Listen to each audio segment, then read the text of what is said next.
Hey, welcome in. I'm DannyFannem. This is Shan the Man. Shan the Man. We're going to do a little reaction. We've been talking about NASCAR. He's been teaching me a little bit about NASCAR. We've been talking about different drivers and stuff, the past, present, future, all that. But we wanted to give you a raw, real reaction. Raw pipeline, Ridge Oak type shit. So let's get to it. To Davey Allison. Now, he is one, if he had not passed away in 93, would have been the greatest NASCAR driver, I believe, ever.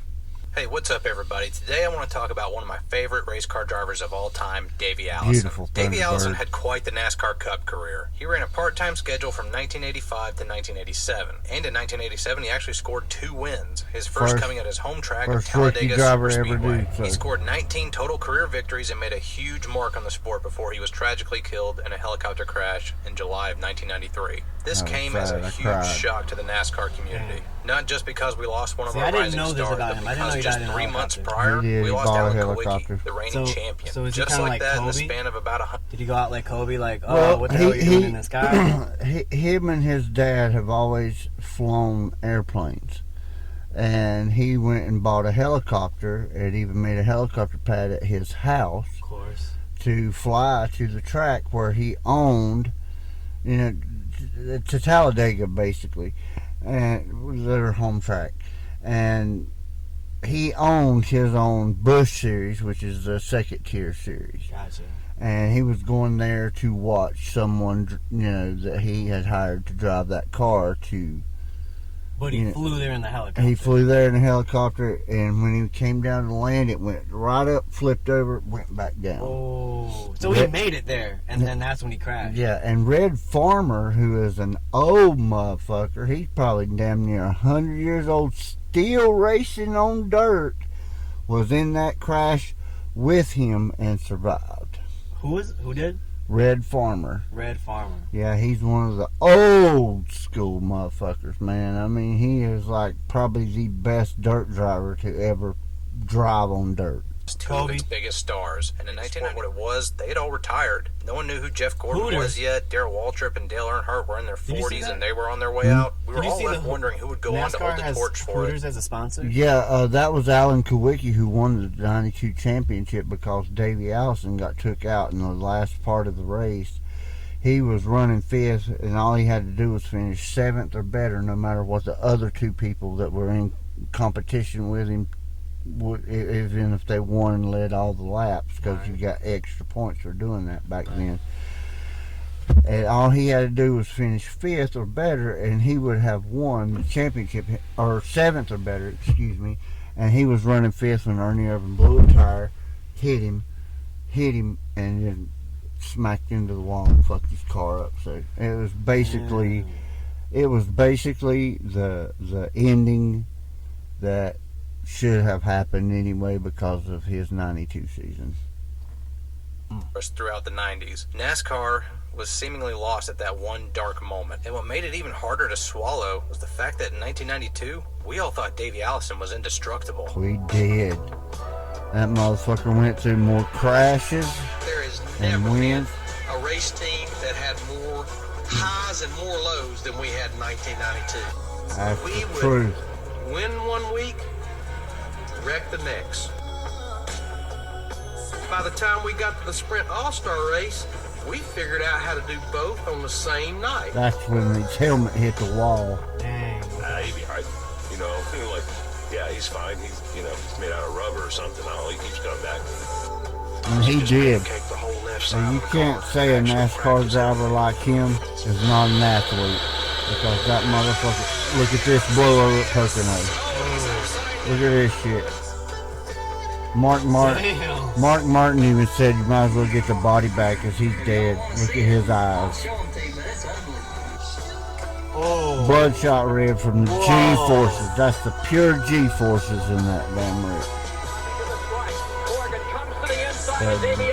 He won the Daytona 500, baby. And he still, even dead, won one of the greatest championships ever, the IROC Series Championship, where the International Race of Champions is what that meant. And Terry Labonte filled in for him for the last race. And Terry needed to finish like in the top 5, and I think he finished 3rd or something to give Davey the only championship he ever had. Wow. Anything left? Coming to the stripe. Morgan comes to the inside, and Davey Allison is going to win the Daytona 500. He finished second to his daddy in 1988, which I think he could have actually passed his daddy because the 87 and 88 Thunderbird was the greatest race car Davey Allison's ever 1992 built. season started off about as well as it possibly could for anyone. He won the first race of the season, the biggest race of the season, the Daytona 500. Well, Davey was clear and out the favorite to win the championship that year. Back then, the champion was decided by whoever had the most points at the conclusion of the final race. There was no chase, no cutoff, no reset, no eliminations or knockouts back then. Every race mattered. And Davey had just finished the first 5 races in a row without ever falling out of the top 4. But he couldn't just coast out for the rest of the season either, because at this point there had only been 2 winners all year. So good, well, Davey Allison had only won 1 race, so that meant the other guy had won the last 4 straight. He had someone hot on his heels, and that someone was none other than the 1988 champion, Bill Elliott, and his car owner, Bill Junior from Johnson. Dawsonville. If there was ever a kingmaker in NASCAR at that time, it was Junior Johnson. The man had 50 career wins as a driver and 6 championship titles, but after the race, it was revealed that he had 2 cracked ribs. The next race was just 1 week later at North Wilkesboro, another short track. Rookie that year, Jimmy Hensley had practiced and qualified the car, and the plan was for Davey to start the race and for the team to swap drivers at the first opportunity. It's still a rule in NITS all day on that unseasonably warm day in April, decked out in full fire suit and with a helmet on, sweltering in the heat, waiting all day for Davey Allison to come in and saying that he had had enough. Except after about 70 laps, Larry McReynolds, Davey Allison's crew chief, says to Jimmy Hensley, "We thank you for all you've done today, but I think Davey Allison's going to finish this race." And he did. Now, it's impressive enough that Davey completed the race with 2 cracked ribs, but he didn't just do that. He won the motherfucker with 2 cracked ribs. Fluids during the seldom few pit stops during the race. He nabbed his 2nd victory of the year, and Bill Elliott finished 20th again, further cementing his lead on the points. Martinsville, another short track, comes up. Davey takes another bad hit and looks totals like he's another from the car. fucking When interviewed 80s about and the 90s crash with that later, he admitted that he had further compounded He his grew 2 a cracked beard ribs with there now a toward the bruised end. lung. Like the next week, his home track and the site of his first win, Talladega, and he decides he's going to go ahead and win that one too, right after getting a bruised lung. Now A bruised lung at fucking Martinsville, 2 cracked ribs, and motherfucker wins at Talladega. Damn, that's a fucking driver right there. That's Oak Ridge right there. If they never beat Alabama game. At the same time. Davey Allison coming up, but I don't think will be a factor. Now watch this shit. He's running 3rd on the final fucking lap and wins the goddamn race. Kyle Petty touches Dale. Well, he didn't even touch it. He just got him loose for the air. That's the aerodynamics problem. But here comes Davey. Here he comes to the inside. And Kyle Petty turns his ass after the finish line. That's when his helmet hit the fucking concrete wall at 185 miles per hour. Really? Damn.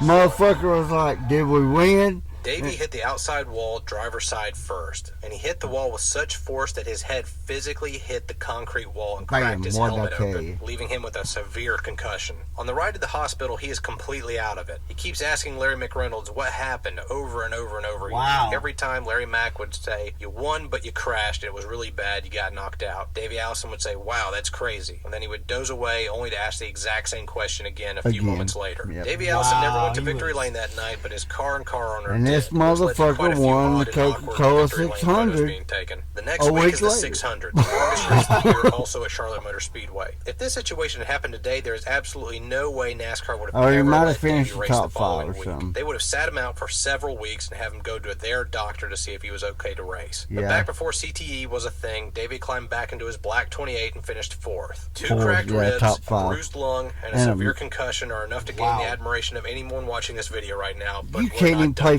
football like that. You can't play baseball. You can't play basketball. You can't play nothing. But this motherfucker's driving a race car at 200 miles an hour with all that shit and finished top 5. Davey Allison wins at Michigan in dominating fashion in June, leading 158 out of 200 laps. He's starting to get a real upswing going. 5th at Pocono, 10th at Daytona for the 400. But during the 2nd Pocono race, that all changes. Oh, this is the bad one.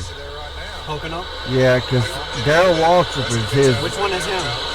That's Davey. Darrell Waltrip, that son of a bitch right there. Gotcha. I hated Darrell Waltrip after that.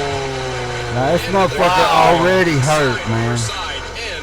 He already hurt. What is that right there? Guardrails? Guardrails, yeah. That's the inner guardrail. He was was over there. flown out of the speedway to the hospital. Larry Mack and Robert Yates, the car owner, meet up with him in the medical center, and it's not good. He has a broken wrist and a broken forearm. But even worse looking than that is the swelling from the intense G-forces he took from the flip. His face is swollen so bad that his friends and family can barely see his eyes. That's tough. According to Larry Mack, that's tough as shit right there. How many times did he crash this season? Even more grisly oh is that he shit, has a bunch, several but he blood won vessels in his just as eyes, much as leaving he them bloodshot crashed. red. Davey dismisses Larry Mack and Robert Yates, telling them to pack their stuff and head back to Charlotte to get their next car ready for the next race, Talladega again. His eyes are third. fucking bloodshot red, He man, runs the from the entire race and gets G-forces. the points lead back. He would go on to lose it the next week at Watkins Glen with a bad finish of 20th. But After you see that basically goes motherfucker with a eye for eye smile on with his Elliott. face Neither every of them can time get you a see leg him. up over the other, or even really put together And a the good string of greatest finishes. thing about For every him- top 5 or top 10 they get, Pause they a each second. finish outside the top 15 or wrecked.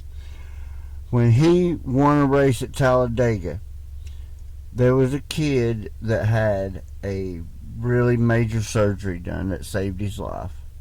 Alright. His favorite driver, of course, was Davey Allison. Davey found out about this through, I don't know how, but he found out that this kid was his big fan. Right. Yeah. So he goes to that kid's hospital room and says, and visits with him and sits there and hangs out with him for like an hour and a half. And says, "Is there anything I can do for you?" Just check this out now.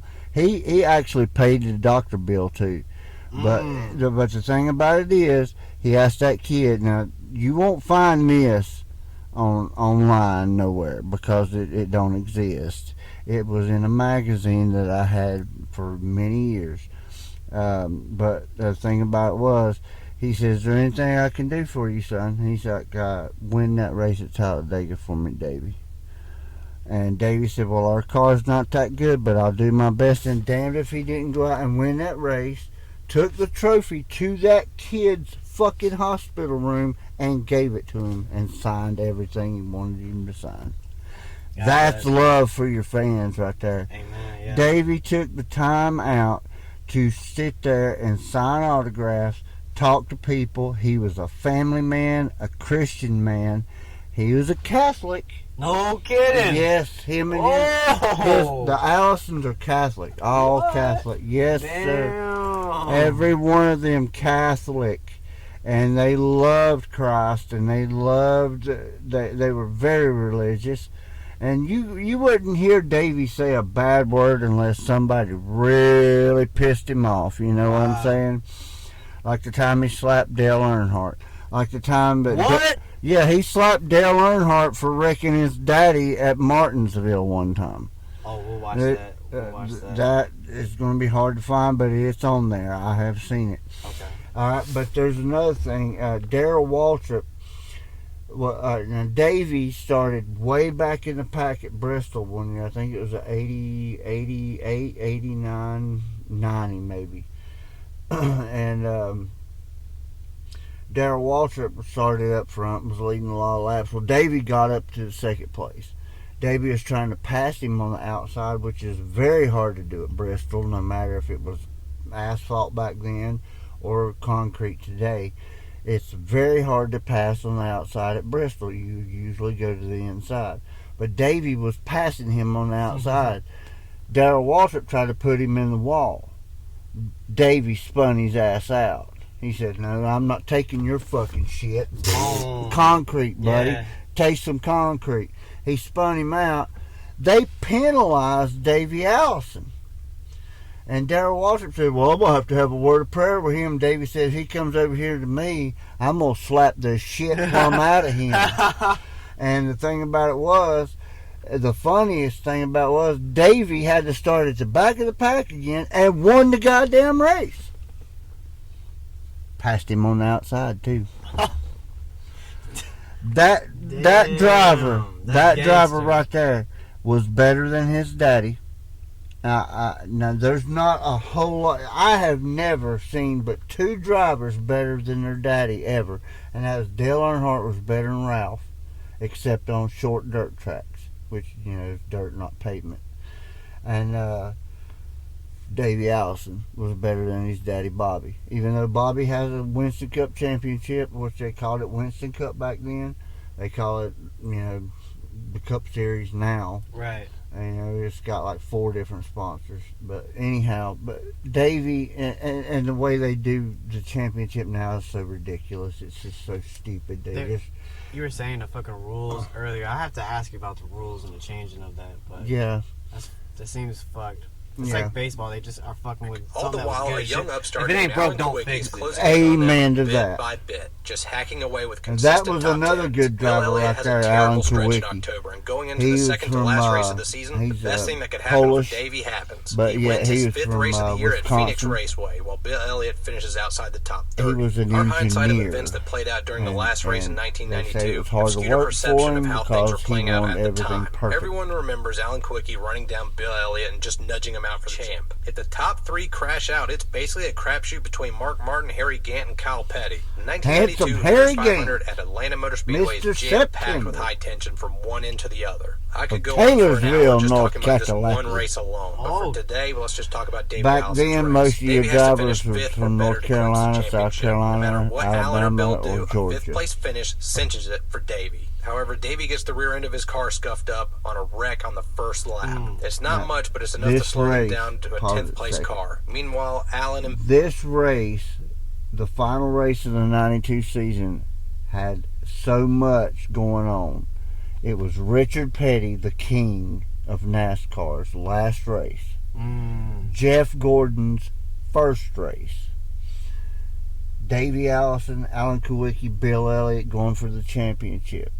Mark Martin, Kyle Petty, and Harry Gant had a mathematical chance. Right. But, you had all this stuff going on. I mean, when you say Richard Petty, by gosh, if you don't know who the fuck Richard Petty is, you might as well just go ahead and bury yourself. Well, I'm going to have to bury myself. I don't know. You don't know who Richard Petty is? Oh my God, let me tell you, son. I do not know. Richard Petty is the king of NASCAR. He won 200 races over his career, 7 championships, along with Earnhardt 7. We don't count Jimmy Johnson's because they're not championships that Earnhardt and Petty won. Gotcha. Even Kevin Harvick says that. But anyhow, Richard Petty was the king of NASCAR. His daddy Lee started Petty Enterprises. They ran Dodges mostly, then they ran Fords, and then went back to Dodge. Now they're in fucking Toyotas. No. I ain't gonna say that out loud because Toyotas suck. But anyway, Richard Petty had a son, Kyle Petty, in the number 42 car right there, the mellow yellow car. Pretty good looking race car, but I still like that 28 better. Red and black and gold. Oh, that is cool. That Thunderbird. But Alan Kulwicki, he was the underdog, right? So instead of writing Thunderbird on the front grill of the car, they wrote Underbird, because he was the underdog, Right, so right. That was cool. And then he won the championship because Davey got took out. But anyhow, this race was probably the most significant race in NASCAR history because of Richard Petty's retirement. It was the championship that was the closest championship ever until 2011, but we still don't count that because they do that stupid point shit now that they do now. See, I think that they should do it just like they did back then. How many points you got at the end of the season determines where the fuck you finish, Right. It's not how many wins. See, the reason why is because Matt Kenseth in 2003 fucked them. He won 1 damn race, well 2 if you count the All-Star race, but it's a non-points event. So he won 1 point paying race and then won the championship by like fucking a million points. And so they were like, oh, god damn, we got to change this shit. But I'm going to tell you, there's one driver, I think, besides Davey, that would have been better than Richard Petty. And that was his rival, David Pearson from South Carolina. David Pearson, the Silver Fox. If you go by batting average, now you're a baseball guy, right? Oh, yeah. All right, now Richard Petty has 200 wins, but he has over 2,000 starts. Okay? So that's what, about 10%? Yeah. Okay? David Pearson only had 560 some starts and 105 wins. So tell me who has the better batting average. Yeah, exactly. David Pearson only ran a partial schedule most of his career. And the 3 championships that he won, he never ran the whole fucking season. But that he dominated it. You know, he would save his car till the last 100 laps, and then he'd turn that fucking shit up. And I'm going to tell you something else about David Pearson. That motherfucker knew how to drive Darlington better than any other race car driver ever. That was his home track, of course. But damn, the Silver Fox. And in Morganton, we passed it the other day. Yeah. That race car sitting up on that damn ramp, that's David Pearson's fucking race car. It's a Mercury Cyclone, yeah. Damn. For the Wood Brothers, number 21. Now, he ran for Holman and Moody, too, you know, Holman and Moody, Carroll Shelby, even Bud Moore. Really? Shelby? Yeah, Shelby. They're the ones that built the GT40. Right. But Shelby had a lot to do with the 429 Cobra Jet. That was the answer to the Hemi.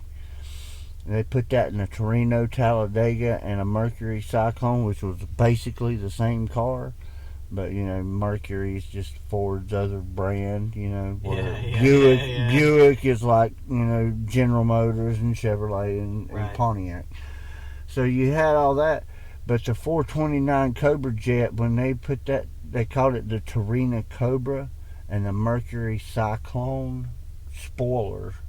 And, man, over 200 miles an hour without that bullet shaped and that great big wing that the Dodge Daytona and Superbirds had, the Plymouth Superbird, which was a road runner, pretty much. Alright, let's continue with the video.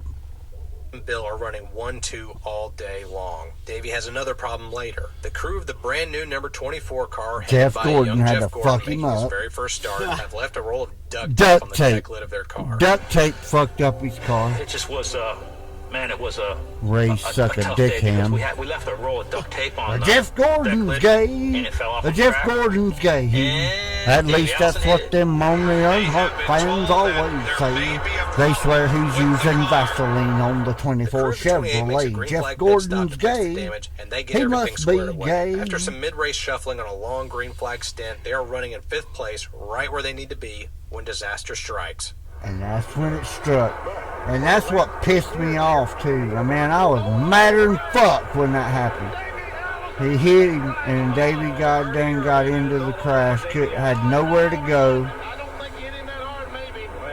They fucked the rack and pinion completely up. The whole front end was fucked. They had to go behind the wall. His car looked like his season, you know, at the end of the race. He finished the fucking race, though. Wow. Broke a tie rod's what it done. And just like that, Davey Allison's 1992 championship quest is over. All the injuries, See all the how wrecked it tires cars, a all the boat out like heartbreak, that, and broke. they come up just short. Davey Allison's That season motherfucker is over. right Well, there is the not toughest quite. He son and of his a crew bitch make it that a matter of pride to NASCAR finish has the ever race. fucking They ripped seen, everything and I down, don't give fixed a the steering, shit and sent what the car anybody back out to says. the I ground will for the fight last it. few laps. I will They finished the argue race with and you finished the season till the bruised, damn day of battered, my and beaten, death sitting in third that and Davey fourth till it's all Allison said would and have been done. the greatest 1992 driver would be to the shit last full between season shoe for both leather Davey Allison and ever, the eventual and champion he'd that live. year, Alan Kowicki. The 1992 Daytona 500 I mean, winner look at and the that beat up 1992 series motherfucking car. champion, He still got respectively, out there would and die in finished the aircraft fucking accidents race. just a few months apart from one another. Perhaps then it's Ain't even got a oddly fucking fitting that hood the two on biggest it. stars won the two Ain't even biggest got a prizes fucking that hood year. on it. They will forever be remembered for those accomplishments that year. And hopefully with Yep, this video, Alan I can help Kowicki. in some small way to build up their legacy. You can They slap deserve it. shoes. They I were tell taken you from the what. race Shout field out to just Slap way too Shoes. soon. This Anyway, I'm motherfucker Slap can Shoes. make some Thanks for NASCAR listening, and I'll videos. see you next time. Yeah. He is good about what he does. Yeah. I have been a fan of his forever. Now this blowover at Pocono, man, that is one of the worst NASCAR crashes I've ever seen that a driver has lived through. Now, most of the time you crash like that, you don't walk away from that. You ain't flown away from that. You don't return the next week from that shit. They talking about Beetlejuice. He had to have a tinge. They had to Velcro his fucking hand to the gear shifter, dude. And they had an H pattern gear shift. 4-speed. I think Davey would have definitely been a champion over several times, probably. Who knows, I might not be 7-time champion if he's still alive. See, even Dale Earnhardt says it. Now, if Dale Earnhardt says that he would have been one of the greatest, and then I'm saying it, then you know by God that I ain't lying.